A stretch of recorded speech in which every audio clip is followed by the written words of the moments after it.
Director, what can you tell us at this point, sir? I can tell you now that at 8 o'clock this morning, our officers assigned to the organized crime unit was executing a search warrant for narcotics at 1062 Mendenhall Cove. After forcing entry into the home, they encountered a suspect that fired numerous shots at officers, striking two of our officers. Officers did return fire, striking the suspect. I can tell you now that we have an officer, William Vroomer. He's 32 years of age, been with the city since July 20th of '07. He's been assigned to organized crime since August of this year.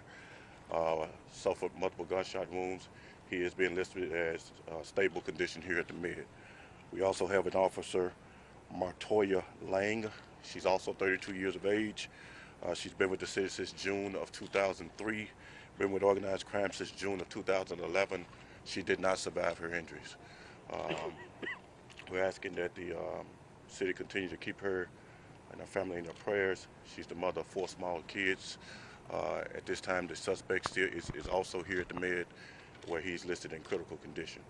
I won't be able to provide you with any details into the investigation at this point.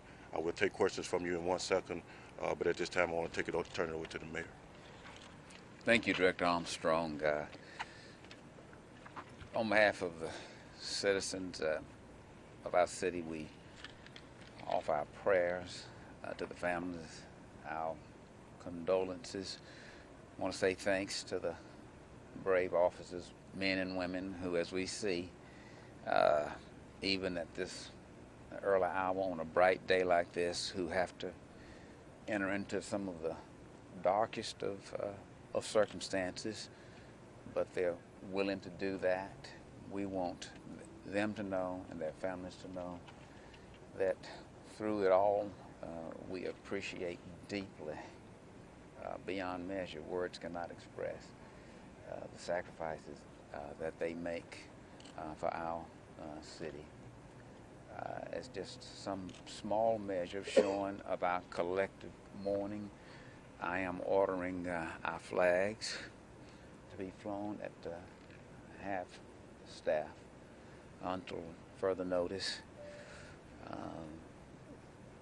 You will hear more from Director Armstrong, whom I really applaud for his handling of this matter, a sense of calm in these horrible circumstances. The families who are there mourning now, again, we want them to know that we mourn with them, the city as a whole. With that, I'm going to turn it back to Director Armstrong. Thank you. I'll take a few questions. Were there other people at home when this happened? For the information we have now, there was an additional occupant of the house. He's also in custody, but no charges have been officially filed at this time. Were they serving the warrant on the 15-year-old? It was a search warrant for narcotics. I can't give you specifics as to exactly who they were looking for at this time, but it was a search warrant for narcotics. Director, can you tell us, did the suspect have a record?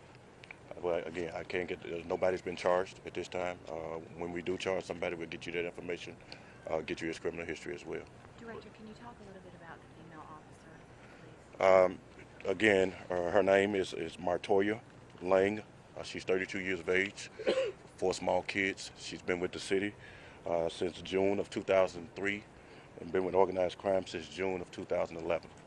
And let me add to something that the mayor said. This is a constant reminder of what police work is really all about.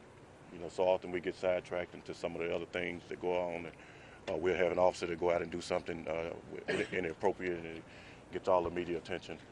But at the end of the day, you have officers like this officer that leaves her small kids at home and come and put it all on the line. And at the end of the day, tomorrow you'll have some officers, we got a hospital room full of officers that are grieving this officer. She was a friend, a family member. And at the end of the day, you have these officers that will go and have to perform the same functions that this officer did and lost her life today. So that's what it's really all about. You know, I cannot begin to tell you what our family is going through right now. I can't begin to tell you what we, as a police officer, as a police family, is going through right now. But again, we ask for your continual prayers, and with your prayers, we'll get through this. This is tough. I can't even begin to tell you as a director, you know, how this feels. But again, let this be the reminder of what these officers, the sacrifices that they make on a daily basis. You know, again, I'll come back to you later on today when we have some additional updates. I want to add this. This is not a political statement, but Director Armstrong will join me. This is why we're going all over the country to find the best methods we can to get the guns out of the hands of the wrong people. And we see that. We see that. I dare anybody to come up and say, well, a Second Amendment right. Nobody has a Second Amendment right to load up and kill a police officer. And we're going to redouble our efforts. As Director Armstrong said, that's what matters. And we're not going to give up on that. That's just one thing that we've got to redouble our efforts on. The key thing about it is that these officers have rules as to when they can fire. But the people who took this officer's life, they don't have any shoot, no shoot rules. And I just want everybody to join the men and women of the police department in saying enough is enough of this heavy weaponry in the hands of any kind of illegal guns. Well, Mayor, how do you change that? What do you do? Just what we're doing. You will be announcing plans first of the year with the police department. We're already doing it in certain areas, but that's something that we've all got to redouble our efforts on. Mayor, your focus has been on juveniles with guns. Can anyone tell us if this suspect is a juvenile? I'll have to leave I that. can't come in again. I'll come back to you later on today after we get some more facts and after things settle down some. I'll come back to you later on today with some updates. But at this time, I don't want to get into the specifics of the investigation. Director Armstrong, what would you ask the city to do for the family? Again, you're talking about a young lady with 4 small kids. So your prayers. I understand that someone has already stepped up.